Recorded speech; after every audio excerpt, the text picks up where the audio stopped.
queremos recordar que además estamos en la previa de lo que es el aniversario de nuestro prócer mayor, diría yo, don José de San Martín, el gran libertador de América, cuyo aniversario de fallecimiento es el próximo domingo 17 de agosto. El tema da para hablarlo con nuestro compañero Luis Eduardo Meglioli. Gracias por darte una vueltita por acá, Luis. Gracias a vos, Gustavo. Y bueno, yo siempre digo, son muchas veces temas de historiadores, pero que los periodistas que les gusta manejar la historia lo hacemos con lenguaje periodístico. Exacto, ¿no? Porque me gustaría pensar cómo lo contaríamos en ese momento en que estuvo sucediendo. Y San Martín fue gobernador de Cuyo, estuvo en San Juan, estableció políticas, hizo cosas, ¿no? En la provincia. Hizo cosas muy importantes y sobre todo influyó en una de esas dos visitas, una fue en mayo y otra el 9 de julio de 1815, influyó, digo, en forma decisiva en aquel momento trascendental que presidió don Francisco Narciso Laprida el 9 de julio para la declaración de la independencia. Fíjate que yo siempre digo que los historiadores porteños lo ubican como bueno, fue casualidad, le tocó a este sanjuanino, ¿no es cierto? Y realmente no fue casualidad. ¿Te imaginás que las sesiones de mi Congreso de Tucumán habían comenzado en marzo y recién el 1 de julio, cuando preside San Juan, una semanita después, el 9, se produce el pedido de declaración de la independencia bajo Francisco Narciso Laprida? Hubiera pasado lo mismo si hubiera sido el primer presidente Frei Justo, si hubiera sido Godoy Cruz de Mendoza, si hubiera sido Massa, o si hubiera sido Pueyrredón, que es a los tres provincias cuyanas a las que les instruyó San Martín. De todas maneras, San Luis, fíjate qué curioso, no tuvo presidente, no tuvo representante, quiero decir, en Congreso por razones que desconocemos, no pudo llegar. No llegó a tiempo.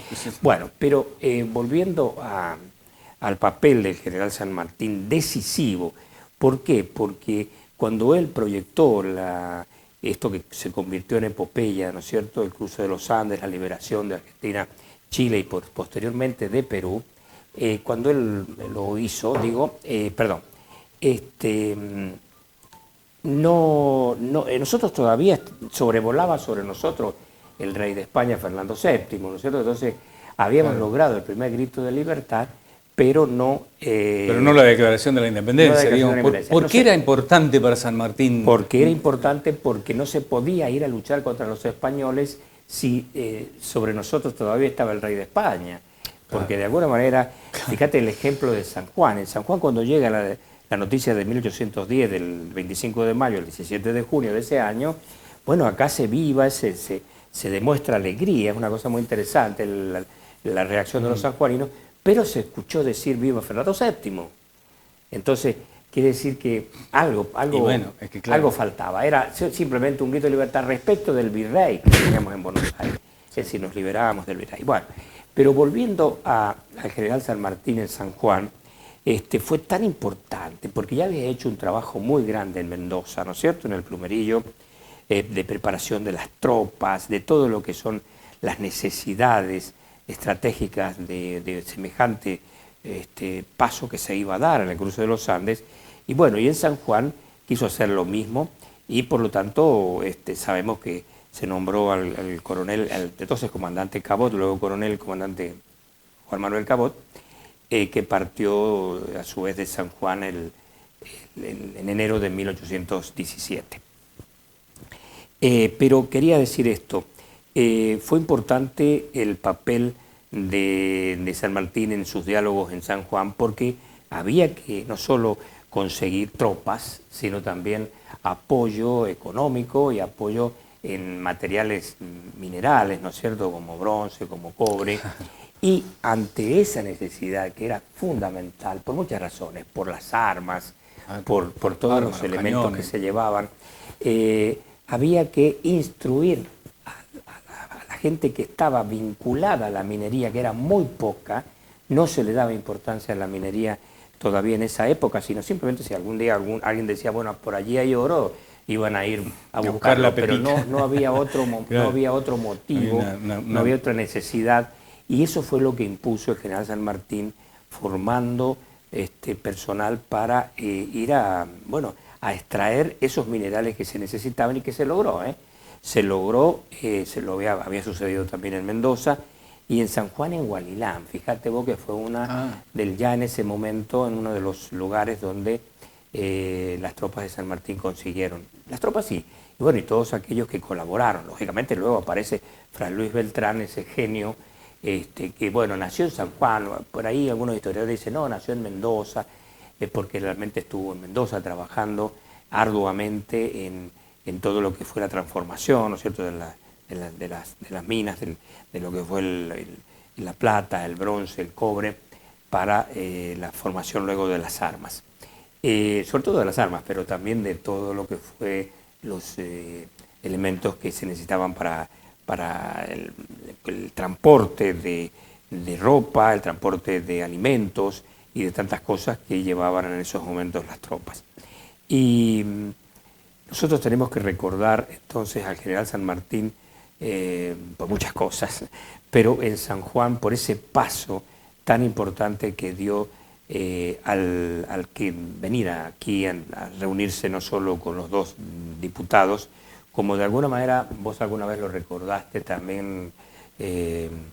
Gustavo, aquí se había elegido un diputado, ¿no es cierto?, y San Martín dijo, no, vamos a necesitar dos. O sea, por la cantidad de población nos correspondía uno. Claro, lo que pasa es que el cabildo elegía por la cantidad de vecinos y no todos los habitantes eran vecinos. Eran vecinos aquellos que tenían propiedades. Claro, tenían, sí, exactamente. Sí.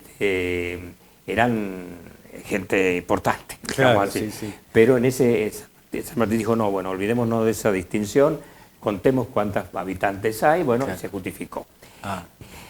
Entonces, esa visita... mandamos un colado ahí al Congreso de Tucumán. Claro, exactamente. O sea, en vez de uno, mandamos dos, que bueno, para San Martín era una mano más que se iba a levantar a favor de la declaración de la independencia. Exacto, y ahí vemos el lado político. Había un político, en el buen sentido, ojo. Sí, claro. El político en cuanto a la estrategia de qué pensar para lograr su objetivo de independencia. Y fíjate que él se acuerda hasta con Sarmiento, cuando Sarmiento lo visita en Boulogne-sur-Mer, ya muy mayor, general San Martín, él recuerda el aporte de los sanjuaninos con mucho cariño, hasta con emoción. ¿Y por qué lo recibió San Martín a Sarmiento si no lo conocía? No olvidemos que estamos hablando de una época que Sarmiento, bueno, comenzaba a ser nació en 1811. Sí, tenía cuando la gesta sanmartiniana era un niño. Claro, pero además lo recibió porque era hijo de un hombre que colaboró con él como Clemente. Es decir, como Clemente Sarmiento, un padre tan denostado, porque la verdad que el pobre Clemente, si no, estaba sola doña Paula, es porque nunca estaba en casa. Bueno, no estaba en casa porque por esos cruces que hacía, esos viajes que hacía a Chile para traer mercadería y volver, y los idas y las vueltas llevaban medio año, pero al margen de eso es el papel de Clemente Sarmiento junto al general San Martín.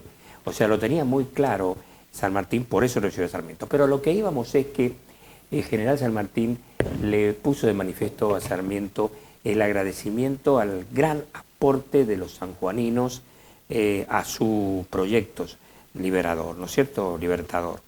Yo creo que eso tenemos que recordarlo con mucho agradecimiento y con mucho cariño hacia el general San Martín, porque los sanjuaninos supieron estar en su lugar en aquel momento, junto con los mendocinos, como digo, y con los puntanos, y nada más. Es decir, por eso tiene tanta importancia estos viajes de San Martín a San Juan, porque bueno, sí, Mendoza puso mucho más, lógicamente, era ya con una cantidad de habitantes, una provincia con una cantidad de habitantes más importante, pero fue clave lo de San Juan, y como fue clave las tropas del coronel, el comandante Cabot, ¿no es cierto?, luego coronel. Fíjate que hay un detalle ahí de Cabot, muy reciente. Resulta que la historia, los historiadores dicen que Cabot había muerto y enterrado, y había sido enterrado en Chile. Y hace apenas 2 años, menos de 2 años, es presidente de la Asociación Sanmartiniana. Si vos conocés muy bien el doctor Miguel Ángel Lisiardi, después de una investigación descubrió, si podemos usar esa palabra, que estaba en Buenos Aires enterrado. Está en Buenos Aires, en pleno centro de Buenos Aires, en un cementerio de Buenos Aires, los restos del comandante Cabot.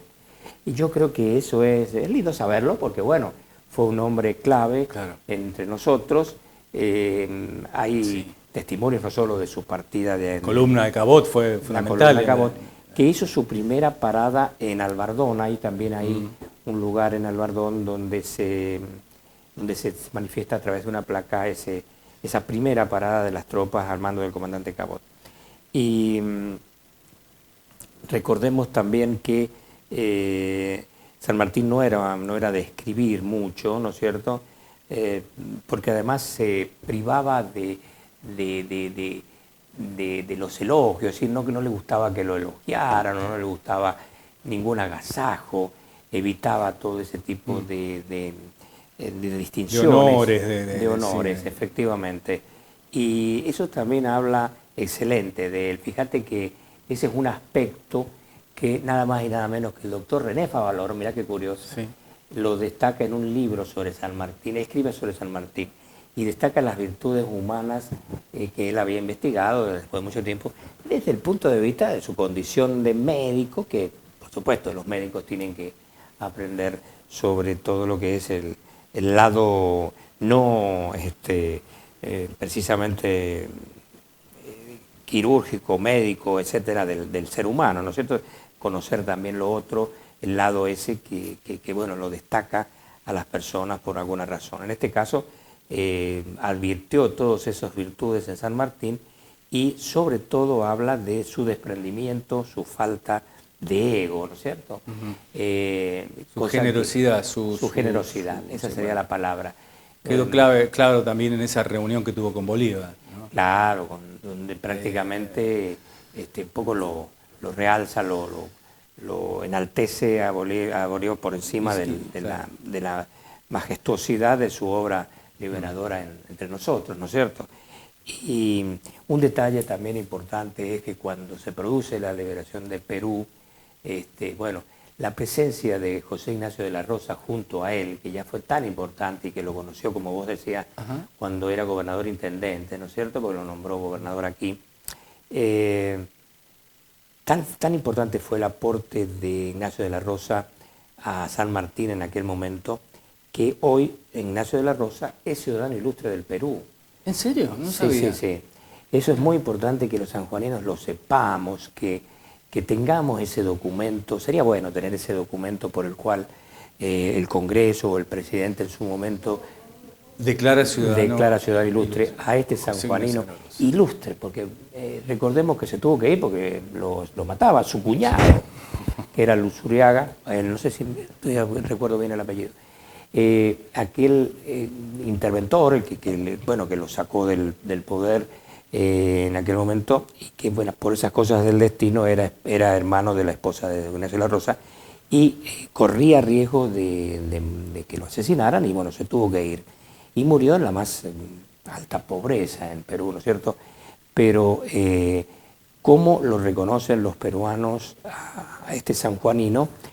Casi como el segundo, inmediatamente después de San Martín, en la tarea liberadora de aquellos años, ¿no? Buenísimo. Bueno, Luis, muchas gracias. Hay muchísimas facetas para conocer de San Martín. Sí, creo que vas a estar en otros programas también desarrollando. Fíjate que hay una biblioteca que ahora está en Buenos Aires. ¿Quién sabe de los libros que leía San Martín? Un hombre absolutamente culto, fíjate vos. Si bien no se expresó, no llegó a escribir, pero tenía una biblioteca impresionante, sobre todo de los primeros filósofos griegos. Mirá vos qué importante. Claro.